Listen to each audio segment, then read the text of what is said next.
오박사의 공연예술 이야기 66회입니다.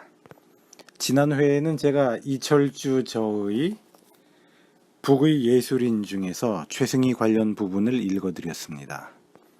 그 책의 195쪽에서부터는요.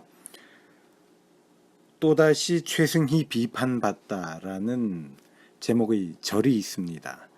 이번 회에서는 이 부분을 여러분들께 읽어드리도록 하겠습니다.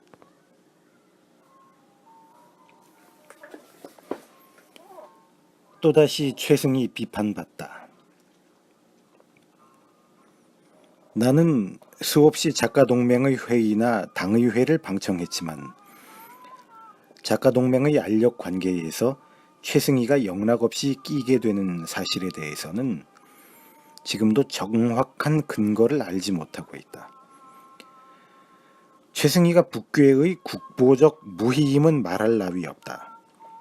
그런데 최승희가 작가 예술인들의 중요 사건마다 크게 끼어 말썽이 되는 것은 그의 남편인 안막에게도 문제가 있으려니와 중요하게는 최승희 자신에게도 적지 않은 책임이 있다고 보여진다. 최승희가 자유세계의 경우에서처럼 예술을 위한 예술에만 종사했어도 오늘과 같은 비극을 초래하지 않았을 것이다. 공산사회의 예술이 정치수단의 하나로 되기 때문에 자연 이에 말려들어가는 것이 사실이지만 최승희의 경우는 김일성으로부터 분에 넘친 총애를 받았다는 것과 이를 받는 최승희 자신이 겸손하지 못하고 마치 의당한 것으로 그리고 특수한 인간, 예외적인 특혜를 받는 것으로 오만했다는 점에 있을는지 모른다. 북한의 제2인자나 제3인자로 되는 간부들도 김일성을 면회하려면 사전 며칠 전에 승인을 얻어야 하는 판인데도 최승희만은 프리패스를 했다. 비서실에 전화를 걸어 자기가 간다는 사실을 통고하거나 그렇지 않으면 김일성에게 직접 전화를 걸어 찾아간다는 것을 말하면 김일성은 이를 연기하거나 거절한 적이 단 한 번도 없었다는 것이다. 매일 찾아다니는 것은 아니지만 한 달에 한 번, 어떤 때는 두 달에 한 번 또는 경우에 따라서 연겁 후 며칠간을 계속해서 만날 수 있었다는 것을 측근 레페렌트, 참사관 혹은 비서관들은 말해주고 있었다. 이런 데서 한간에 김일성과 최승희 간의 연문이 나돌았지만 그 진위를 아는 사람은 없다. 어쨌든 이러한 환경 속에서 한설야의 직계로 알려진 안막이 평북 의주지방의 소계 피난지로부터 평양으로 올라오게 되고 최승희는 평북 용천군의 피난처로부터 평양에 돌아와 부부가 처음으로 합류되었다. 그런데 이태준계의 작가들로부터 안막을 비난하는 소리가 들리고 곁들여 최승희 개인을 중상하는 말들이 터졌다. 한설야의 참모부는 안막이다. 안막이 있음으로 해서 이태준을 내쫓으려 한다. 이런 말이 돌게 된 것도 결코 우연한 것은 아니었다. 평북의 피난지와 달라서 평양의 같은 하늘 아래 있으면서 한설야와 안막이 자주 만나게 된 것은 홍순철이 추방당한 후로부터였다. 한설야로서도 홍순철이 추방당한 뒤로부터 작가들과 상의할 상대자가 없었다. 작가동맹을 조직, 행정적으로 관장하는 서만일은 아직 연륜이 어리니 속 이야기를 털어놓을 수 없는 처지이고 또 생리적으로도 맞지 아니했다. 그렇다고 쳐도 그 밑의 분과위원장들은 너무 격차가 심하여 상대가 되지 않았다. 그렇다고 옛 카프시대의 동료들인 이기영은 조소문화협회 중앙위원장이란 명예직은 부위원장인 실무자에게 맡기고 장편소설 두만강 3부작을 쓰느라고 일절두문불출이었고 또 한설야와 인간적으로 가깝게 하지 않는 터라 그와 작가동맹의 비극을 나눌 처지도 되지 못하였다. 같은 카프 시대의 동료인 송영, 희곡작가 이 있으나 전쟁 당시 송영의 딸 송정숙이 한설야의 비서로 있을 무렵 송정숙의 정조를 유린하여 송영이가 한설야를 인간으로 취급치 않았으니 그와 가깝게 지낼 수도 없었다. 그렇다고 카프 시대의 동시대인인 박세영 시인은 너무나 소심한 인간이라 애당초 상종도 되지 않았고, 윤기정은 국립영화촬영소에서 폐인이 되어 빈사 상태에 있다가 이 무렵 병고로 사망하였다. 또한 동시대인인 이찬 시인이 있었으나 이는 문화선정성의 군중문화국장으로 있으며 소련계 부상인 기석복의 밑에 있었으며 또 원래 소심한 사람이라 상종할 대상이 되지 못하였다. 형편이 이렇기 때문에 김일성으로부터 총애와 신임이 두터운 최승희의 남편인 안막, 또 안막 자신이 8.15 후 한설야와 함께 북한 문예총을 조직한 공로자일 뿐더러 한설야에게 가장 충실했던 사람의 하나였다. 때문에 이들 간에는 화제와 사고방식에서 호흡이 맞았던 것이었다. 이래서 한설야와 안막이 자주 만나게 되자 이를 가장 달갑지 않게 여긴 것이 이태준은 물론 문화선전성의 기석복 부상이었다. 기석복의 이러한 기본은 부수상인 박창욱과 상통하게 되어 안막, 최승희가 한설야 편에 있는 한 김일성을 적으로 돌리게 되기 때문에 눈에 가시나 다름이 없었다. 기석복은 최승희를 견제하는 일은 안막을 견제하는 것이 되며 안막을 견제하는 일은 곧 한설야를 견제하는 것으로 타선하였고, 이것이 총체적으로 소련파가 김일성 개인의 만능 독재의 일각을 무너뜨리는 투쟁 대상으로 된다고 간주하였다. 이래서 이러한 기석복, 이태준들의 감정의 흐름이 그 밑으로 흘러 안막, 최승희를 중상하는 길로 크게 내디디게 되었던 것으로 본다. 이 무렵 최승희 무용연구소에서는 휴전 후 처음으로 무용공연을 모란봉 지하극장에서 가졌는데, 이 시연회를 중심으로 마침내 최승희에 대한 개인 감정이 폭발하고 말았다. 평양에는 1954년 초만 해도 극장은 전쟁 당시 사용하던 모란봉 지하극장이 단 하나 있을 뿐이었고, 지상의 그 옆의 모란봉 극장은 초근대적 건물로 건설되고 있었다. 물론 이 건축 공사도 노동은 전부 무보수 애국노동, 강제노동으로 진행되고 있었다. 최승희는 휴전 후 최초로 되는 공연의 제1부를 무용극 맑은 하늘 아래에서, 제2부 군무 및 동무들로서 프로그램을 짰었다. 무용극 맑은 하늘 아래에서의 구상은 안막이 했으며 최승희 안무 출연으로 되는 것이었다. 날짜는 기억할 수 없으나 최승희 무용연구소의 시연회는 다른 단체보다 성대히 열렸다.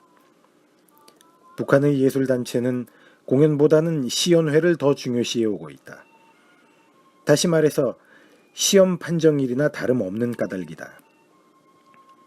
공연 레퍼토리를 선정하면 행정적으로 문화선전성으로부터 공연 승인을 위한 검토를 받아야 하고, 그 다음 행정적으로 되는 출판 검열 지도국으로부터 상연 검열을 받아야 하고, 준비가 되면 시연회를 통하여 출판 검열국, 문화선전성, 최종적으로 중앙당 선전선동부의 결론을 얻어 공연 여부를 판가름하게 된다. 따라서 시연회 날에는 당 및 사회단체의 문화간부, 출판, 방송, 보도기관 간부, 각 문화단체의 간부들이 초청된다. 김일성을 비롯한 최고 통수부는 이 시연회에서 통과되어야만 관람하는 관례로 되어 있었다. 정상적 시연회가 이런 데다가 말썽이 일어나기 시작하던 무렵이라 자연 시연회가 여러 가지 의미에서 복잡하지 않을 수 없었다. 이날의 무용극 맑은 하늘 아래에서의 스토리는 휴전 후의 북한 농촌을 무대로 하여 전쟁의 파괴로부터 농촌을 복구하는 청춘 남녀들의 투쟁 모습, 건설 모습을 그렇게 말함. 주제로 삼은 것이었다. 안막과 최승희는 이 무용극에서 사상성을 부여하기 위해 유엔군, 주로 미군, 이 북한 농촌을 황폐하게 만든 과정을 묘사하고 그 다음 이를 반대하는 남녀들의 건설 과정에서 사상적으로 동요하여 퇴공하는 분자들과의 투쟁을 통해 공산당의 지도 이념으로 농촌을 줄기차게 건설되어 가고 이 모든 승리의 원인이 곧 당과 김일성의 옳은 영도가 있었으므로 하여 달성되었다는 것이 피날레로 되어 맑은 하늘 아래에서 농악물을 흥겹게 춘다는 것이다. 이 무용극에서는 당시 45세 되던 최승희가 17, 8세의 처녀로 분장하여 시종 1시간의 춤을 추었으니 그 정력은 대단했지만 일단 하평회가 열리게 되자 최승희에 대한 비판이 총집중되었다. 최승희 안무 출연으로 되어 있었으나 최승희 작품의 사상성 비판부터 안무 문제, 무용기교 등 전 분야에서 집중적으로 질문과 비판을 받는데 이는 주로 문화선전성의 행정 간부들로부터 취해졌다.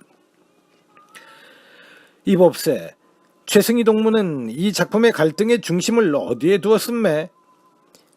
이것은 문화선전성 부상 기석복의 질문이다.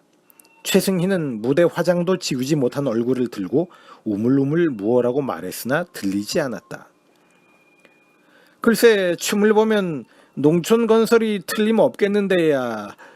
미제를 반대하자는 거요. 그렇지 않으면 전후 복구 건설에서 태공분자와의 투쟁을 그리자는 거요.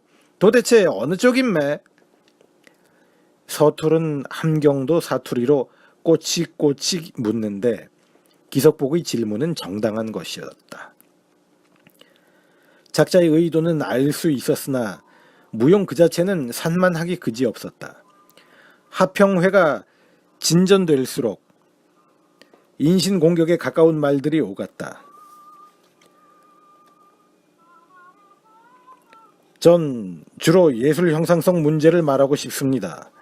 안무 전반이 너무 안이하고 변화가 극히 적기 때문에 무용 형상 전반에 걸쳐 서클 수준에 지나지 않는다는 식으로 혹평을 한 것은 소련서 평론을 공부하고 돌아온 문화선전성 예술국 예술지도부장인 김창석이었다. 이 시연회에서는 중앙당을 대표하여 이북명 부부장, 이효은 문화과장과 지도원들, 국립극장의 신고송, 황철, 이서향, 이재덕, 배용, 작곡가동맹의 위원장 이면상을 비롯한 음악계 중진들, 고전예술극장에서 안영일, 국립예술극장에서 주영섭, 평론부문에서 윤세평, 규섭, 윤두헌, 그 다음 작가 남궁만, 한태천, 작가동맹에서 서만일을 비롯한 각 분과위원장, 각 신문사의 문학예술 관계자들, 문화선전성에서는 허정숙상을 비롯하여 각 국장 및 부장들, 북한 문화계의 최고 간부들이 한데 모인 가운데서 주로 문화선전성 문화 간부들로부터 집중적인 비판을 받았으니 최승희는 시종 변명조차 변변히 하지 못했으며 안막은 자리 한 구석에 앉아 눈을 감고 묵묵히 듣고 있었다. 선전성 간부들의 비판이 다분히 인간적 반목에서 오는 것이기는 했지만 그 비판 자체가 정당한 주장이고 옳은 비판이기 때문에 감히 어느 누구도 최승희의 입장을 변명하려고 드는 사람이 없었다. 출판검열 지도국 부국장의 발언이 있은 다음 당의 이북명 부부장이 결론을 내릴 무렵 최승희는 자리에 앉아 얼굴을 들지 못하고 있었다. 허다히 비판을 받았으나 공연을 불허할 정도는 아니고 많은 부문을 수정하라는 것이 지배적인 까닭에 이북명의 결론도 그런 방향으로 돌려지지 않을 수 없었다. 어쨌든 상처투성이의 시연회였지만 통과가 되었다.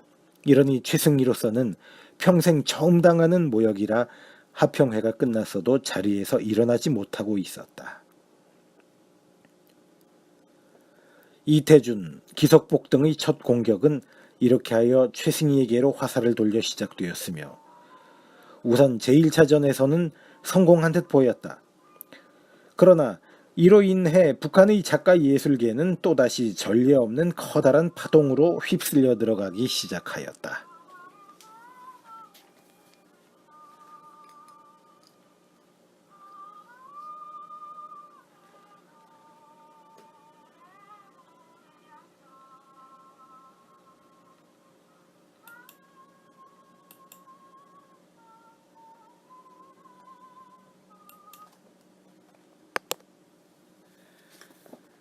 네, 이철주의 북의 예술인 가운데 일부를 여러분들께 읽어드렸습니다.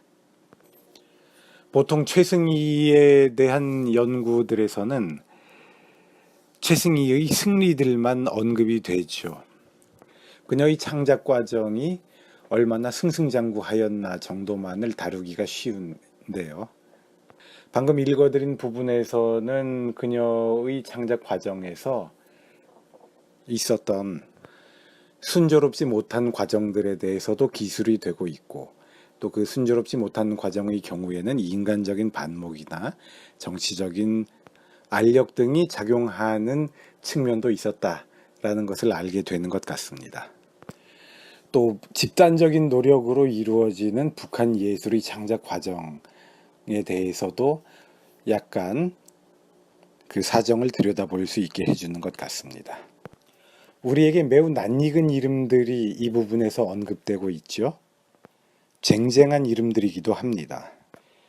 이들이 골수 사회주의자들이었을 수도 있고요. 또 한편으로 다르게 생각을 해본다면 김일성이 북한 내 국가를 수립할 때 여러 분야의 인재들을 많이 영입하려고 노력을 했습니다. 예술가들도 많이 영입을 하려고 포섭하려고 노력하였는데요. 그러한 성과가 아닌가도 생각이 됩니다. 연극인들 같은 경우에는 자기들의 사상 때문이 아니라 자기들이 보다 연극 작업을 하기 편한 환경이나 개인적인 불호의 문제, 인간관계의 문제 등으로 월북을 하게 되었다라는 요인이 크게 작용하였다라고 설명하는 자료를 본 적이 있습니다. 이번 회는 이 정도만 이야기하도록 하죠. 다음 회에도 최승희에 대한 이야기로 찾아뵙게 될 것 같습니다.